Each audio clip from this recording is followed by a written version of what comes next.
우리가 갈라디아서 1장, 2장까지를 우리가 오래전에 공부를 했는데 잠깐 좀 복습을 할게요.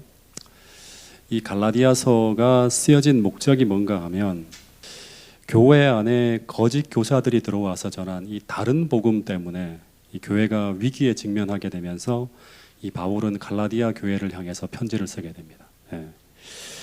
이 다른 복음은 어떤 복음인가 하면 갈라디아서 1장 6절부터 8절 말씀을 보면 원래 하나님이 바울을 통해 전해주신 복음이 아니에요. 그러니까 변한 복음이죠. 더 정확하게 말하면 변질된 복음을 말하는 거예요.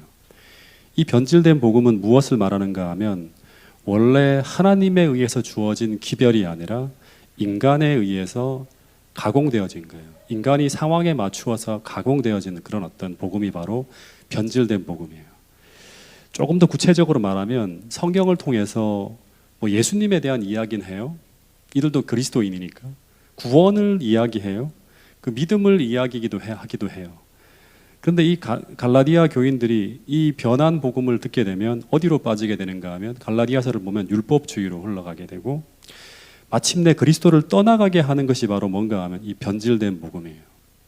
오늘날에도 이런 기별들이 무수히 많이 떠돌아다니고 있다고 하는 사실을 여러분 기억해야 돼요. 그래서 우리는 분별해야 되는 거예요. 특별히 말세. 안 그러면 우리도 하나님이 원하시는 그 축복의 삶이 아니라 다른 길을 쫓아갈 수 있어요. 그 끝엔 예수님이 없는 거예요. 조금 더 이야기하면 이 율법주의라고 하는 게 뭐죠? 뭐 계속 듣고 있는데 또 한 번 생각해 보면 이 율법주의라고 하는 것은 한마디로 말하면 하나님이 공급해 주시는 힘이 아닌 자기 힘으로 그리스도를 섬기는 거예요. 그걸 행위신앙이라고 해요. 그죠? 그래서 이 율법주의, 행위신앙으로 흘러가는 이런 삶 속에서는 절대로 은혜로운 성령의 역사가 일어나지 않는다고 하는 거예요. 그 반대로 율법주의의 반대는 뭐죠?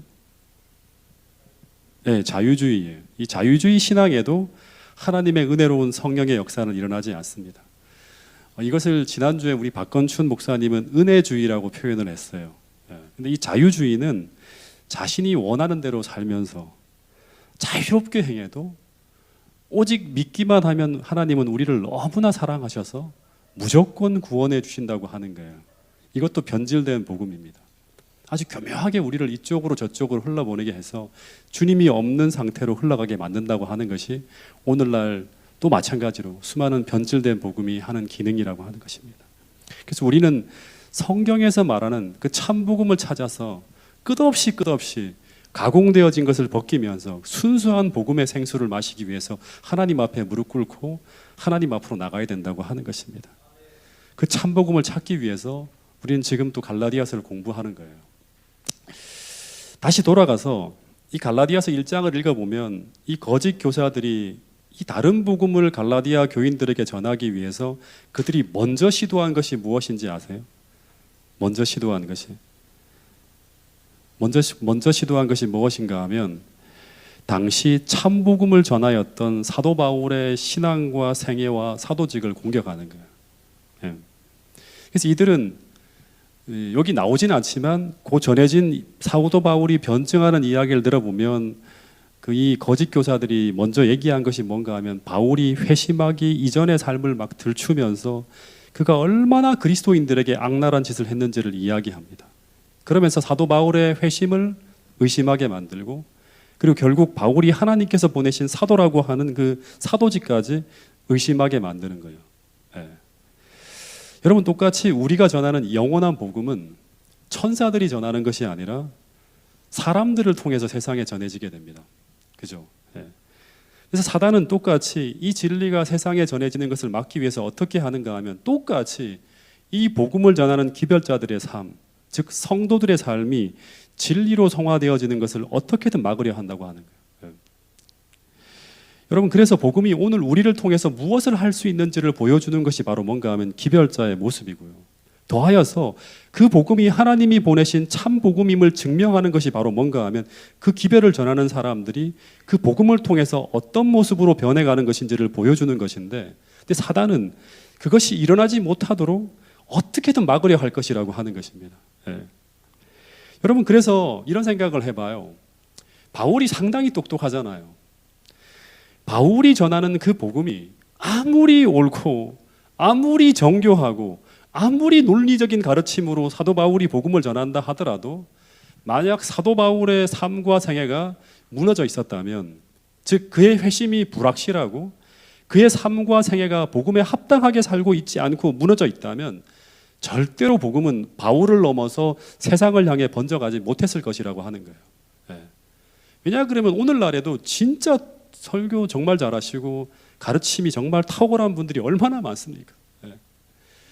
근데 그것이 진짜 하나님이 원하신 하나님 나라의 일을 통해서 이 복음 기별이 막 전해지려고 하면 오늘 여러분과 저희가 복음 기별자거든요. 마지막 때 새 천사의 복음을 전해야 될 사람들이 진리로 성화되어지는 삶을 끝없이 살고 있어야 되고, 오늘 우리의 삶 속에 회심의 역사가 날마다 벌어져야지만 한다고 하는 사실을 꼭 기억할 수 있게 되기를 간절히 바라겠습니다.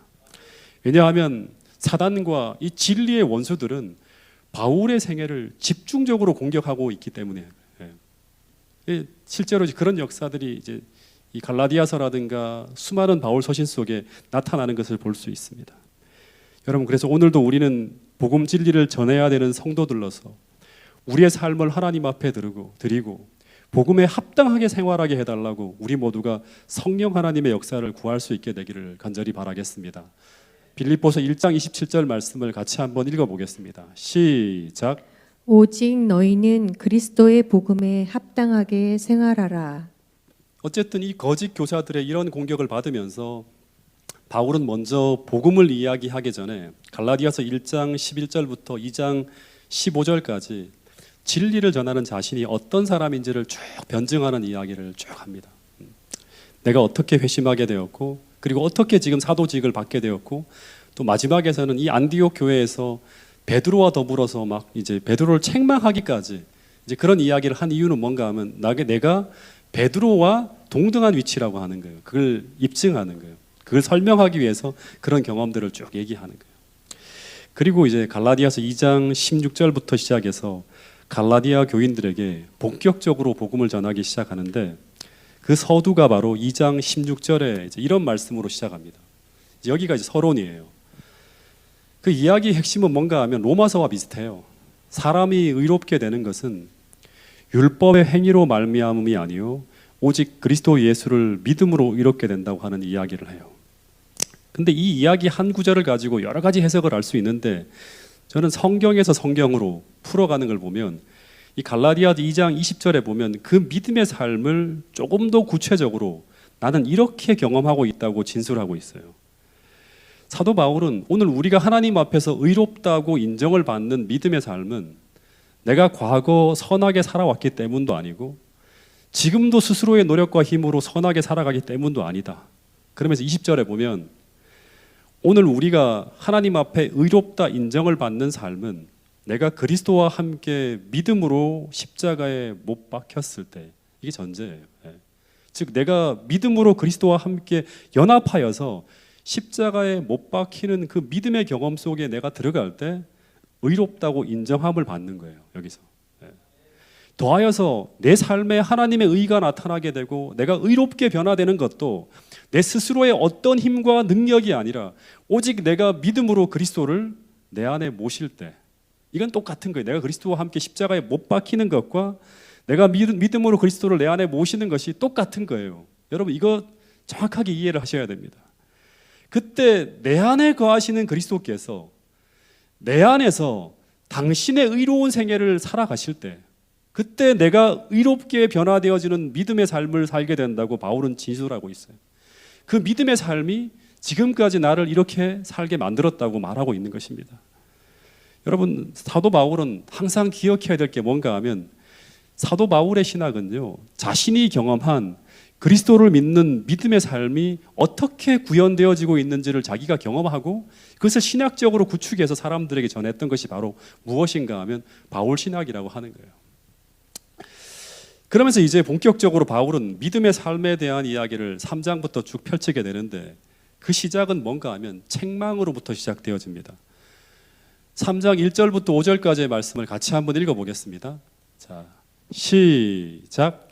어리석도다 갈라디아 사람들아, 예수 그리스도께서 십자가에 못 박히신 것이 너희 눈앞에 밝히 보이거늘 누가 너희를 꾀더냐. 내가 너희에게서 다만 이것을 알려 하노니 너희가 성령을 받은 것이 율법의 행위로냐 혹은 듣고 믿음으로냐. 너희가 이같이 어리석으냐. 성령으로 시작하였다가 이제는 육체로 마치겠느냐. 너희가 이같이 많은 괴로움을 헛되이 받았느냐. 과연 헛되냐. 너희에게 성령을 주시고 너희 가운데서 능력을 행사하시는 이의 일이 율법의 행위에서냐 혹은 듣고 믿음에서냐. 참 이 표현이요, 성경에서는 좀처럼 보기 힘든 굉장히 강경한 표현들이 막 등장하고 있습니다. 어리석도다 갈라디아 사람들아, 이 표현을 이제 필립스라고 하는 학자는 이렇게 번역을 했어요. 오 너희 바보 같은 갈라디아 교인들아, 분명 너희가 그렇게 천치같이 굴어야 하느냐, 이렇게 표현하기도 했다고 합니다. 이 사도 바울이 이 사랑하는 갈라디아 교인들을 바보 천치라고 지금 막 이야기하고 있어요. 강경하게. 여러분, 바보와 천치의 특징이 뭐죠? 너무나 분명하고 너무나 확실한 것을 가지고 헤매거나 깨닫지 못할 때 쓰는 표현이 바로 뭔가 하면 이 바보 천치야 막 이렇게 하는 거예요. 그래서 바울은 지금 이 갈라디아 교인들이 이 율법을 통하여, 즉 행위를 통하여 구원을 얻으려고 하는 모습, 의롭게 되려고 하는 이 모습을 가지고 너무나 어처구니가 없어서 너희들한테 그토록 내가 가르쳤는데 너희들이 지금 바보 천치라고 하면서 막 강도 높게 꾸짖고 있는 거예요. 심지어 갈라디아서 4장 20절에 보면요, 심지어 어떤 말까지 하는가 하면 내가 이제라도 너희와 함께 있어서 내 언성을 높이려 함은 가는 거예요. 그러니까 여기 보면 실제로 바울이 막 언성을 높이면서 이놈 갈라디아 교인들아 왜 이렇게 하냐고 막 소리를 지르면서 꾸짖으려고 했다고 하는 표현까지 쓰고 있어요. 예. 여러분, 바울이 이렇게 강도 높게 갈라디아 교인들을 꾸짖으려 했던 것은 그 이유가 뭔가 하면 이 1절에 보면 어떤 말이 있는가 하면 예수 그리스도께서 십자가에 못 박히신 것이 너희 눈앞에 밝히 보이거늘 누가 너희를 꾀느냐, 이런 말을 해요. 즉 너희가 어떻게 그리스도의 십자가를 바라보면서도 그런 말도 안 되는 교리에 미혹되었는가 하는 그런 이제 이야기를 하는 거예요. 이 미혹이라고 하는 말은 뭔가 하면 주술사들이 이렇게 사람들을 꾀일 때 쓰는 그런 표현이래요. 그 사람들이, 이 갈라디아 교인들이 집단적으로 어떤 주술사에게 이렇게 홀려갖고 엉뚱한 쪽으로 막 흘러가는 거예요 지금. 그래서 바울이 그런 말을 하고 있는 거예요. 그래서 여기서 우리가 하나 생각해야 될 것이 있는데 뭔가 하면 이 성경절 갈라디아 3장 1절을 통해서 우리가 하나 생각할 수 있는 것은 무엇인가 하면 이 율법주의에 가장 강력하게 맞서는 믿음으로 말미암는 의의 편에 서 있는 강력한 대항물이 무엇인가 하면 바로 그리스도의 십자가라고 하는 거예요. 네. 여러분, 그리스도의 십자가는 오늘 우리가 어떤 존재인지를 가르쳐 주는 거예요. 네.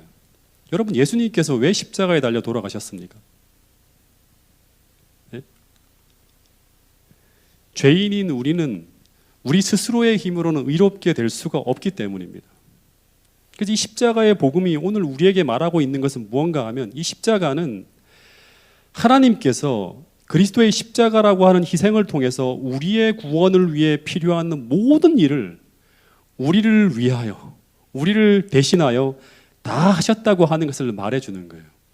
예수님이 돌아가실 때 다 이루었다고 하는 그 표현이 바로 이거예요. 내가 모든 인류들을 위해서 치를 수 있는, 구원하기 위한 모든 것들을 다 해냈다고 하는 거예요. 그래서 이 복음을 우리가 믿을 때 우리는 이 복음 안에서 쉼과 안식을 누릴 수 있다고 성경은 이야기하고 있습니다. 그래서 오늘 내가 이 사실을 믿고 그분을 나의 구주로, 내 인생의 주인으로 모시고 내 삶을 그분에게 의탁한다면 이 십자가에 못 박히는 경험이에요. 그러면 내가 아니라 하나님께서 그리스도의 십자가의 희생을 통해서 우리의 모든 죄를 사하시고, 그리고 우리를 보실 때 어떻게 보시는가 하면 갈라디아서의 표현을 그대로 빌리면 우리를 그리스도로 옷 입은 사람처럼 본대요. 즉 뭐냐 그러면 우리를 그리스도처럼 보신다고 하는 거예요. 이 말은 우리가 그리스도 안에 있기 때문에 우리를 보실 때 그리스도를 보시는 것처럼 우리를 그렇게 의롭게 보신다고 하는 거예요. 이게 바로 뭔가 하면 칭의라고 하는 거예요. 칭의. 의롭다고 여겨주시는 거예요. 그런데 이 복음은 그냥 우리의 필요를 따라서 어떤 이론으로만 만들어진 것이 아니라 이 복음이 전해질 수 있도록 만든 사건이 무슨 사건인가 하면 오늘 제가 이렇게 얘기하는 그리스도의 십자가라고 하는 사건이라고 하는 것입니다. 여러분, 그래서 복음이라고 하는 것은 정확하게 말하면 어떤 사람들을 위로하기 위해 만들어진 어떤 격려나 어떤 조언이나 어떤 좋은 교훈이나 어떤 어드바이스 충고가 아니라 그리스도가 실제적으로 이 땅에서 십자가의 사건을 통해서 이루시고 성취한 일에 대한 복된 소식, 즉 소식이라고 하는 거예요. 뉴스라고 하는 거예요. 네. 그래서 복음은 정확하게 말하면 오늘 우리에게 무엇을 하라고 막 충고하고 강요하고 권하는 것이 아니라 하나님이 과거 우리를 위해서 무엇을 하셨는지, 그리고 앞으로 그분이 우리에게 하실 일이 무엇인지를 말해주고 있는 게 바로 뭔가 하면 복음이에요. 하나님이 하신 일과 하나님이 우리에게 하실 일을 알려주고 있는 거예요. 예. 정확하게 말하면 하나님께서 그리스도를 통해서 나를 위해 하신 일이 무엇인지, 그리고 미래에 나를 위해 내 안에서 앞으로 하실 일이 무엇인지를 이야기하는 것이 바로 뭔가 하면 복음이에요. 사도 바울이 로마서 1장 2절에서 무슨 말을 했는가 하면 이 복음은 그리스도에 관하여 예수님의 성경에 약속하신 거라고 하잖아요. 성경에 약속되어져 있는 그 일, 하나님께서 우리를 위해 무엇을 하셨는지, 그리고 약속대로 앞으로 무엇을 하실지를 말씀해 주는 거예요.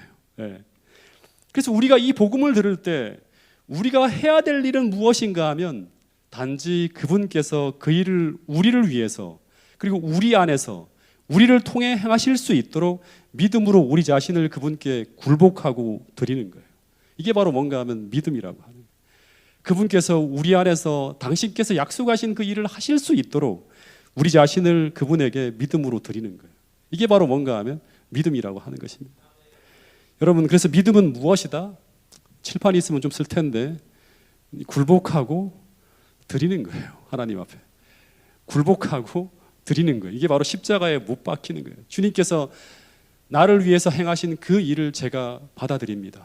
주님, 저를 저의 모든 죄를 사하여 주시고, 그리고 내 안에 들어오셔서 약속하신 대로 그 모든 일들을 행하실 수 있도록 제 모든 주권을 주님께 다 의탁하고 드립니다. 제 인생은.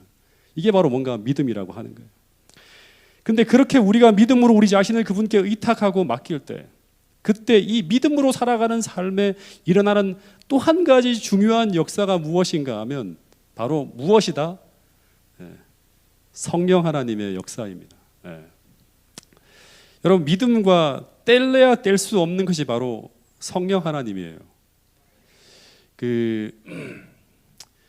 요한복음 7장 39절, 에베소 1장 13절에 있는 말씀을 먼저 한번 같이 읽어보겠습니다. 시작. 이는 그를 믿는 자들이 받을 성령을 가리켜 말씀하신 것이라. 그 안에서 너희도 진리의 말씀 곧 너희의 구원의 복음을 듣고 그 안에서 또한 믿어 약속의 성령으로 인치심을 받았느니라. 그러니까 여기 보면 이제 성령은 누가 받는가 하면 그를 믿는 자들이 받는 거예요. 믿음은 무엇인지 제가 계속 반복해서 말씀드리고 있는 거예요. 그리고 에베소 1장 13절에 보면 똑같은 말이에요. 구원의 복음을 듣고 그 안에서 또한 믿어서 약속의 성령으로 뭐 한다? 인침을 받는다고 하는 거예요. 그러니까 믿음과 성령은 항상 함께 가요. 오늘 우리가 믿음으로 살고 있다면 그 증거가 바로 뭐다? 성령 하나님께서 여러분들을 이끄시는 거예요. 여러분, 우리가 믿을 때, 하나님 말씀을 믿을 때, 약속을 믿을 때 하나님은 약속하신 성령으로 우리를 당신의 소유물로 뭐 한다? 인쳤다고 표현하고 있어요. 더하여서 고린도후서 1장 22절에 보면 또 어떤 말씀이 있는가 하면 그가 또한 우리에게 인치시고, 인쳤다고 하는 건 뭐 도장을 꽉 찍는 거예요. 하나님의 소유라고 딱 도장을 치는 거예요. 근데 내가 너를 내 소유로 인정했다고 하는 그 보증으로, 확증으로 뭘 주신다?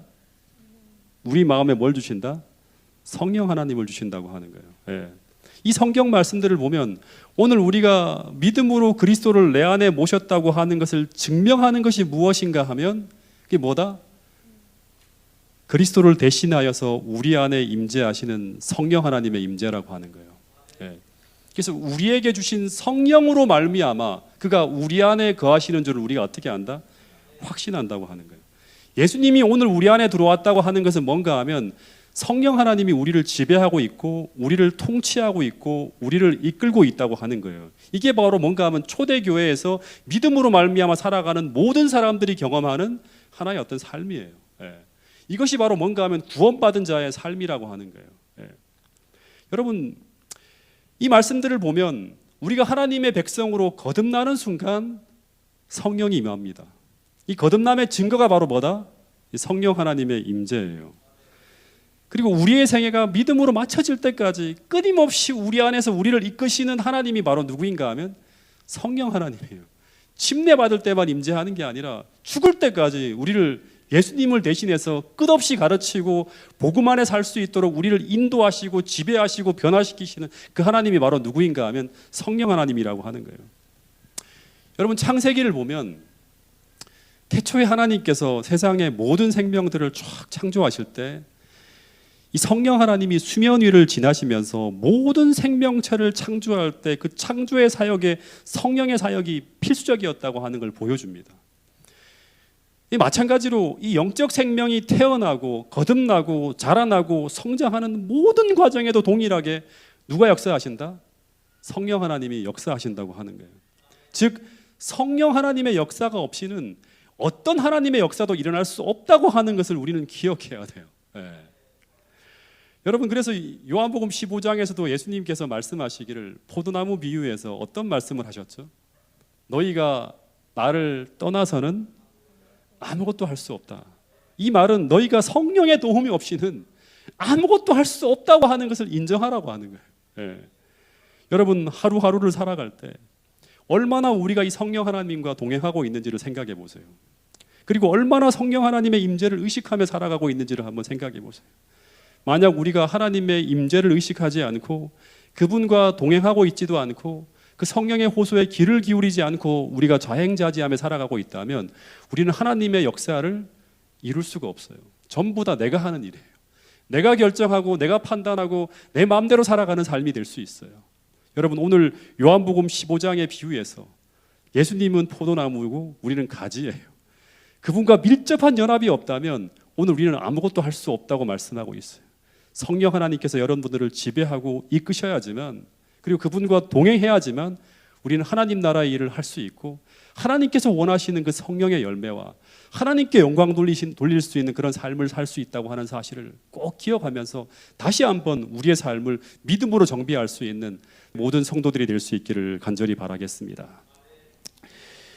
이 갈라디아서를 연구하면 성령이라고 하는 용어와 믿음이라고 하는 용어가 함께 가는 것을 볼 수 있어요.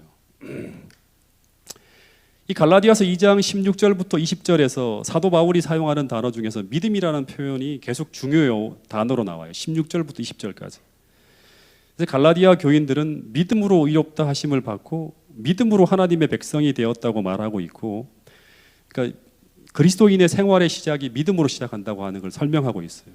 20절에 가면 사도 바울은 내가 그리스도와 함께 십자가에 못 박혔나니 그런즉 이제 내가 산 것이 아니요 오직 내 안에 그리스도께서 사신 것이라. 이제 내가 육체 가운데 사는 것은 나를 사랑하사 나를 위하여 자기 몸을 버리신 하나님의 아들을 믿는 믿음 안에 사는 것이다 라는 말을 해요.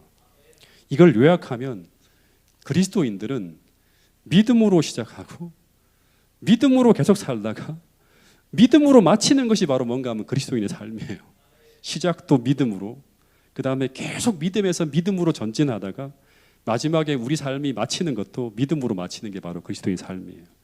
근데 갈라디아서 3장부터 4장, 5장으로 쭉 이어가면 어떤 이야기가 나오는가 하면 우리의 시작도 성령이고요. 성령으로 시작하였다가 육체로 마치겠느냐 하면서 성령으로 시작을 해요. 그리고 신앙의 과정도 끝도 모든 것도 성령을 쭉 이야기하는 걸 볼 수 있어요. 이걸 종합해 보면 믿음으로 산다고 하는 것은 뭔가 하면 성령을 의지해서 산다고 하는 것과 같은 의미예요. 믿음으로 산다고 하는 것은 성령 하나님과 동행하고 성령 하나님을 의지해 사는 삶과 같은 의미예요. 그리고 믿음의 삶 속에는 반드시 뭐가 함께한다? 성령 하나님이 함께 하시는 거예요. 믿음으로 해냈다고 하는 건 뭐냐 그러면 성령 하나님이 성령으로 봉사하고 성령으로 그 일을 이루었다고 하는 것과 똑같은 거예요. 그래서 믿음이라고 하는 것이 단지 어떤 교리를 이해하는 것이 아니라 갈라디아서를 보면 사도 바울은 철저하게 성령 하나님과 함께 동행하는 삶이라고 이야기하고 있습니다. 그래서 오늘 우리 안에 믿음이 있으면 우리는 그 믿음을 통해서 성령의 의지에 자신을 굴복하게 되고 그리고 성령이 이끄시는 대로 쫓아가는 삶을 살게 돼요. 성령을 쫓아 행하라. 그리하면 육체의 소욕을 이루지 않고 성령 하나님께서 원하시고 바라시는 그 풍성한 열매가 맺혀진다고 하는 것이 바로 뭔가 하면 사도 바울이 이야기하는 믿음으로 말미암는 삶이라고 하는 것입니다. 여러분 그래서 같은 사도 바울이 쓴 로마서를 보면요. 심지어 이런 이야기까지 합니다. 8장 14절에 보면 사도 바울은 그리스도인을 정의하기를 교회 다니는 사람이 아니라 어떤 사람이다? 하나님의 영으로 인도함을 받는 사람이 그 하나님의 영으로 인도함을 받는 사람이 누구다? 진짜 초대교회 그리스도인 진짜 그리스도인 하나님의 아들이라고 했고 로마서 8장 9절에서는 어떤 이야기를 하는가 하면 같이 한번 읽어보겠습니다. 이 말씀은 시작 만일 너희 속에 하나님의 영이 거하시면 너희가 육신에 있지 아니하고 영에 있나니 누구든지 그리스도의 영이 없으면 그리스도의 사람이 아니라. 그러니까 만일 너희 속에 하나님의 영이 거하시면 이게 전제예요. 네. 너희가 육신에 있지 아니하고 영에 있나니 누구든지 그리스도의 영이 없으면 그리스도의 사람이 아니라고까지 말하. 이게 이제 성경에 일관된 하나의 이제 그 이야기죠. 사도 바울은 그리스도인을 정의하기를 그리스도의 영이 성령이 우리를 이끌고 있는 사람이 바로 참 그리스도인이라고 하는 거예요. 오늘 여러분들을 성령 하나님이 지배하시고 이끌고 있는지를 생각해 봐야 돼요. 오늘 이 말씀을 들을 때 그 사람이 바로 참 그리스도인이라고 하는 거예요. 그래서 오늘 우리가 그리스도를 영접했다면 우리 안에는 우리를 지배하시며 우리를 이끌어 가시는 성령 하나님이 우리 안에 거하십니다. 거기서 뭐가 일어나는가 하면 칭의와 성화의 역사가 동시에 일어나는 거예요. 동시에 일어나는 거예요. 네.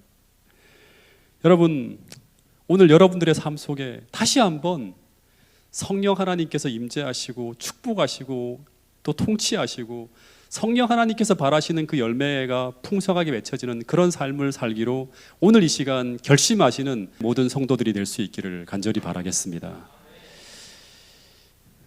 근데 지금 문제는 우리가 성령 하나님을 모시고 난 후에도 우리가 연약해서 실패하고 넘어지고 쓰러질 수가 있다고 하는 거예요. 네. 그래서 갈라디아서 3장 2절부터 5절까지의 말씀을 다시 한번 읽어보면 이제 이런 말씀이 나옵니다. 자, 한번 읽어보겠습니다. 시작. 내가 너희에게서 다만 이것을 알려 하노니 너희가 성령을 받은 것이 율법의 행위로냐 혹은 듣고 믿음으로냐 너희가 이같이 어리석으냐 성령으로 시작하였다가 이제는 육체로 마치겠느냐 너희가 이같이 많은 괴로움을 헛되이 받았느냐 과연 헛되냐 너희에게 성령을 주시고 너희 가운데서 능력을 행하시는 이의 일이 율법의 행위에서냐 혹은 듣고 믿음에서냐. 여러분 이 말씀을 보면 내가 너희에게 이것을 알려 하노니 너희가 성령을 받은 것이라고 하죠. 갈라디아 교인들이 성령을 받았었습니까? 받았죠. 그리고 성령으로 시작하였다가 성령으로 거듭남이 있었어요. 그 다음에 또 어떤 말을 하는가 하면 너희가 이같이 많은 괴로움을 헛되이 받았느냐 너희에게 성령을 주시고 너희 가운데서 능력으로 행하시는 이의 일이 일어났죠. 네. 그러니까 갈라디아 교인들은 이미 믿음으로 거듭남과 성령의 역사를 경험하였다고 합니다. 그런데 그들이 성령으로 시작하였다가 이제 성령의 인도하심을 부정하고 성령을 따라 살지 못하고 있다고 하는 그런 이야기를 하는 거예요. 그러면 지금 성령 하나님은 어디에 계실까요?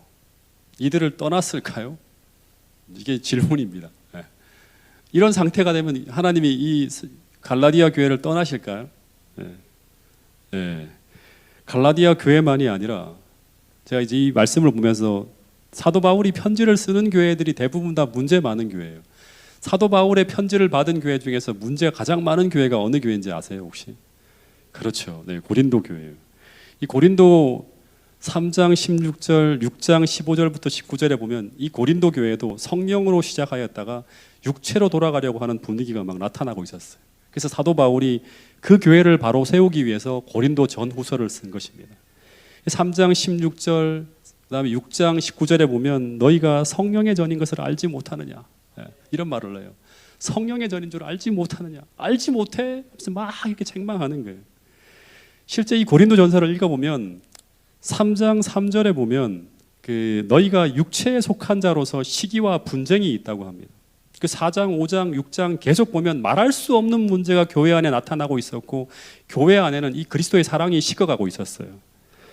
여러분 너무나 잘 아는 고린도전서 13장이 어떤 내용이죠? 사랑장이죠. 이 본문을 보면 너희가 아무리 옳은 말을 하고 방언을 하고 심지어 천사의 말을 할지라도 사랑이 없으면 뭐가 된다? 울리는 꽹과리가 된다는 이 말은 이 교회 그리스도의 사랑이 식어가고 있기 때문에 이런 말씀을 하고 있는 거예요. 예. 이런 아름다운 그런 이 성경장이 나온 거예요. 예.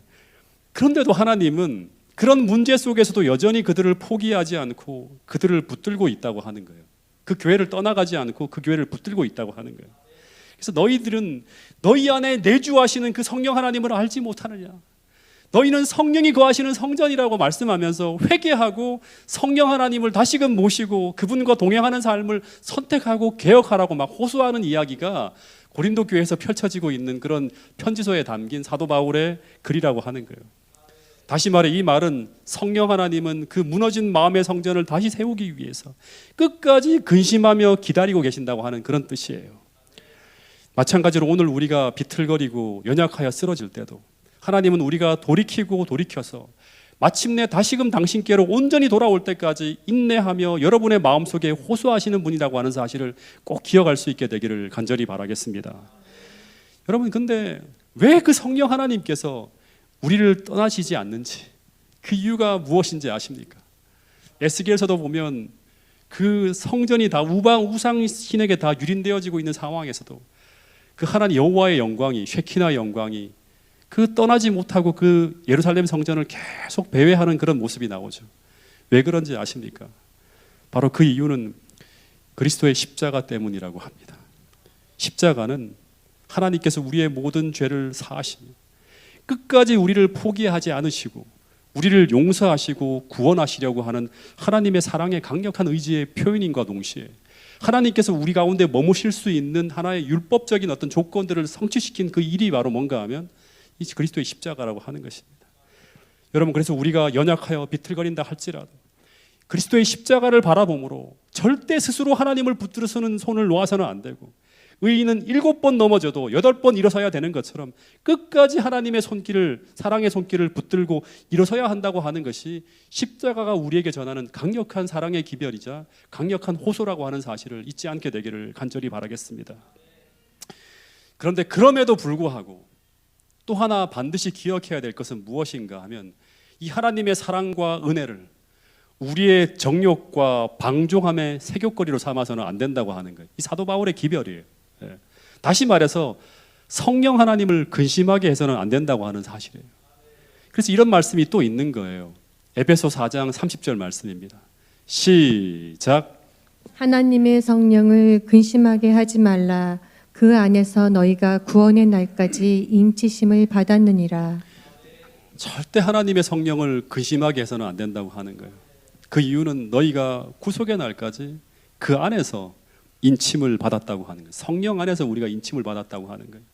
다시 말해 이 말은 우리가 끝까지 성령의 호소를 거절하고 나아갈 때, 이 말은 우리의 연약함이 아니라 이제 반역으로 나아가게 될 때, 그때 우리의 양심은 우리도 모르는 사이에 화인을 맞게 되고요. 그러면 성령은 더 이상 우리와 함께 거하실 수가 없게 됩니다. 그래서 노아 홍수가 일어나는 것이고요. 그래서 유다가 멸망을 당하게 되는 거예요. 여러분 그래서 사도 바울은 갈라디아 3장 3절에서 너희가 이같이 어리석으냐, 성령으로 시작하였다가 이제는 육체로 마치겠느냐라는 안타까운 호소를 하고 있는 거예요. 지금 성령 하나님이 엄청나게 근심하고 있는 거예요. 이 교회 성도들을 바라보면서 여러분 성령으로 시작한 일은 끝까지 성령의 의지가 끝까지 우리를 이끌고 나가야 됩니다. 그래야 우리는 믿음에서 믿음으로 계속 전진할 수 있고 변화에서 변화를 경험하면서 성령의 충만한 삶을 살게 되면서 하나님께 영광 돌리는 갈라디아서 5장에서 말하는 성령의 풍성한 열매가 우리 삶 속에 맺히는 그런 역사를 경험할 수 있게 된다고 사도 바울은 이야기하고 있습니다.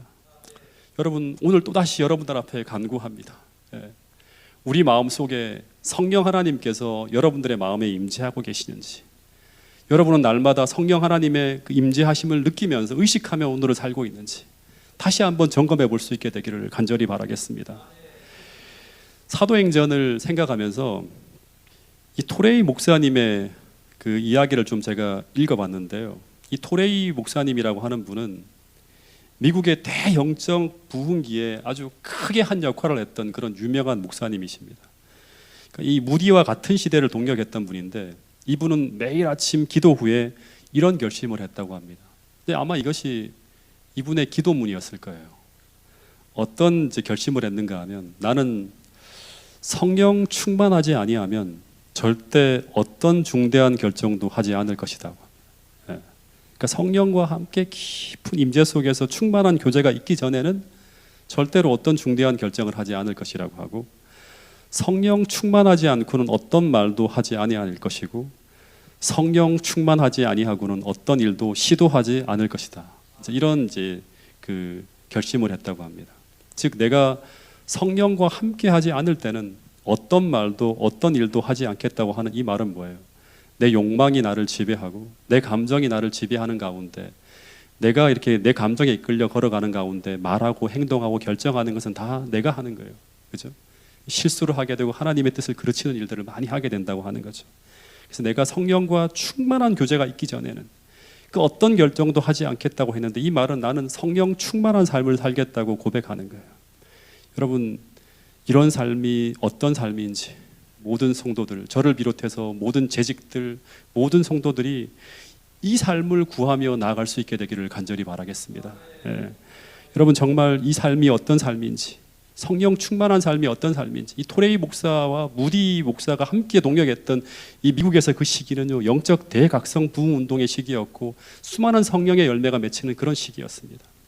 여러분, 오늘 모든 성도들이 다시 한번 사도행전을 꿈꾸고 있는 그런 교회의 성도들이라고 한다면, 우리의 모든 결정이 하나님의 뜻하심과 일치하고 더하여서 모든 사역에 하나님의 손길을 경험하며 하나님께서 함께 하시는 충만한 열매, 성령 충만한 열매로 가득한 그런 교회가 될 수 있기 위해서 오늘 모든 재직들과 이 교회를 구성하는 모든 성도들이 성령과 동행하는 삶을 살아갈 수 있기로 그렇게 고백하고 결심하는 모든 성도들이 될 수 있기를 간절히 바라겠습니다. 그런 역사가 일어날 수 있도록 오늘도 믿음으로 살기로 선택하시고 결심하는 여러분과 저가 될 수 있기를 간절히 바라면서 오늘 말씀을 줄이겠습니다.